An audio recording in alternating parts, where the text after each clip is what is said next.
কি হলো এটিএমে জানেন? শুনুন, দেখুন আর সচেতন হন। একেবারে ফিল্মি কায়দায় পুলিশের সমাধান করছে। বেশ কয়েক সপ্তাহ ধরে নদিয়া জেলার বেশ কিছু জায়গায় এটিএম থেকে বেরিয়ে যাওয়ার পর বেশ কিছু গ্রাহকের ব্যাংক অ্যাকাউন্ট থেকে টাকা তুলে নেওয়া ও এটিএম কার্ড বদলে দেওয়ার অভিযোগ উঠেছিল।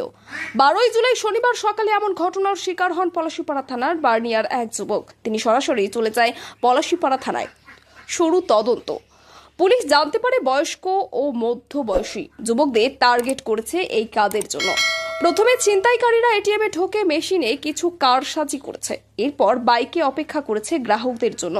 এরপর কি হয় শুনুন। বয়স্ক ও মধ্যবয়সী কোনো গ্রাহক এটিএমে ঢুকে টাকা তোলার চেষ্টা করলে দেখা যাচ্ছে টাকা উঠছে না। এরপর সেই এটিএম কেন্দ্রে ছিনতাইকারীরা ঢুকে সংশ্লিষ্ট গ্রাহককে সাহায্য করতে এগিয়ে যাচ্ছে।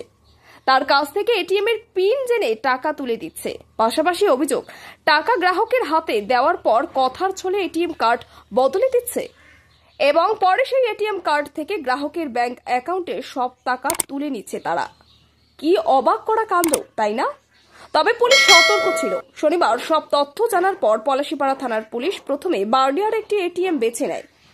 তার পাশে পুলিশের একটি দল সাদা পোশাকে ওত পেতে থাকে। শুধু তাই নয়, পুলিশের পরিচিত এক বয়স্ক লোককে সেই এটিএম কেন্দ্রে পাঠানো হয়।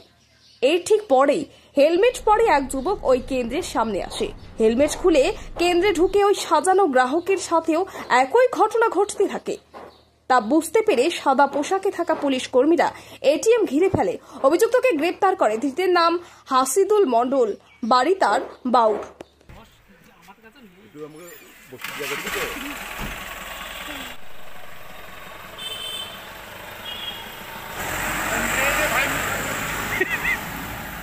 অনেক বছর ধরে আমার পছন্দের গয়না সঞ্চয় করেছি।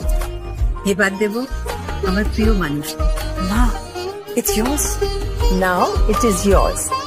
আমার পছন্দের গয়না আজ থেকে সোহান, pure and precious, Orient Jewellers. যদি এখনও আমাদের খবরের দর্পণ চ্যানেলটি সাবস্ক্রাইব না করে থাকেন তাহলে এখনই সাবস্ক্রাইব করুন, সঙ্গে বেল বাটনটি ক্লিক করুন আর পেয়ে যান সব খবরের দ্রুত ভিডিও আপডেট।